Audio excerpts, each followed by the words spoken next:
The Monnier mansion at 21 Rue de la Visitation was a monument to French Victorian dignity.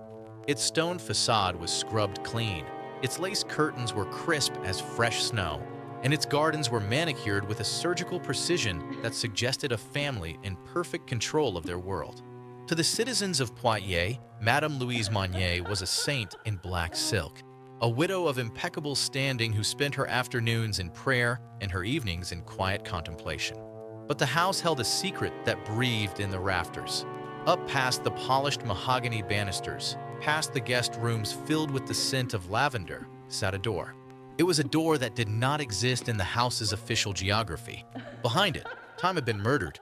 It began with a scream that no one chose to hear. In 1876, Blanche Monnier was a woman of vibrant, liquid eyes and a laugh that filled the high-ceilinged parlors. When she fell in love with a pauper lawyer, she believed her heart was her own. She did not understand that to her mother, a daughter was not a person, but a piece of furniture to be placed or discarded. The night they locked the door, Blanche likely thought it was a temporary fever of her mother's rage.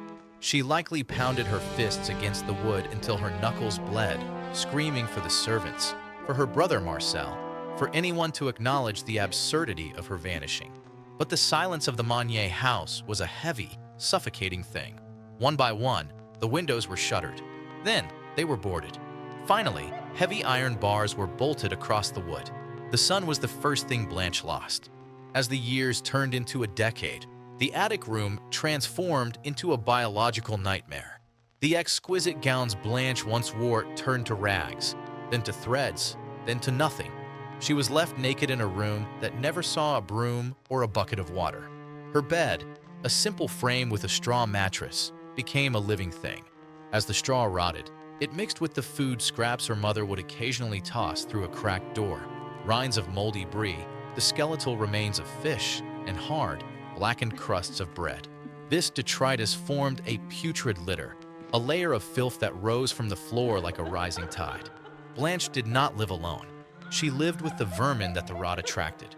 Rats, emboldened by the stillness, would scuttle over her as she slept.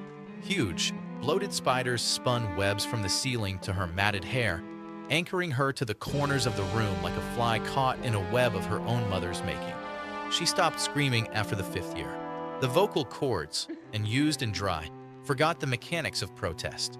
She became a creature of shadows, her skin turning a translucent, ghostly white, the color of a plant grown in a cellar, reaching for a light that would never come.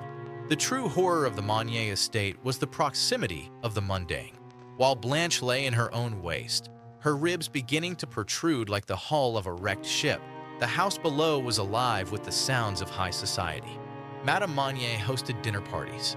The smell of roasted duck and expensive wine would waft up through the floorboards, agonizing the starving woman above.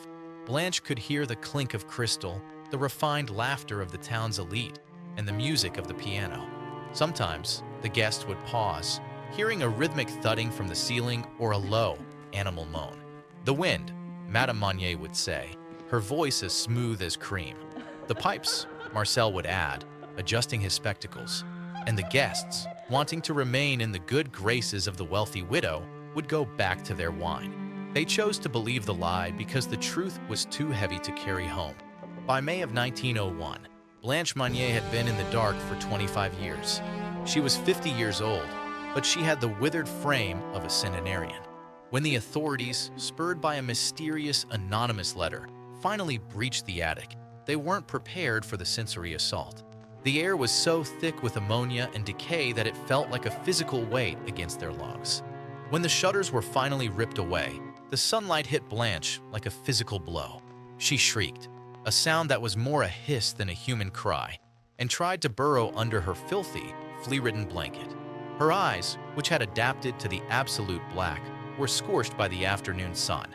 The police found her surrounded by the crusts of bread and rotting meat mentioned in the court records. She weighed only 55 pounds. Her hair, which had never been cut or combed since the 1870s, had formed a thick, matted felt that reached her ankles, filled with the debris of a quarter-century of imprisonment. As they carried her out on a stretcher, wrapped in a clean white sheet that looked blindingly bright against her sallow skin, The neighborhood watched in stunned, guilty silence. Madame Monnier sat on her porch in her rocking chair, calm as a summer morning, as the handcuffs were placed on her wrists. She would die in her cell 2 weeks later, never expressing a single word of regret. Her son, Marcel, would argue that he was simply a dutiful son following his mother's orders, eventually walking free on a legal technicality. Blanche was taken to the hospital. When they finally washed her, the water ran black. When they fed her, she ate with a desperate animal ferocity. She lived for 12 more years in an asylum, but she never truly returned to the world of the living. She would spend hours staring at the sun through her window, her hand shielding her eyes, as if she were trying to understand what the light was and why it had stayed away for so long. The room in the Rue de la Visitation was eventually cleaned, the boards removed, and the filth scrubbed away. But for decades after, locals claimed that if you stood on the street late at night, when the wind was still, you could still hear the faint, rhythmic scratching of fingernails against the attic floor.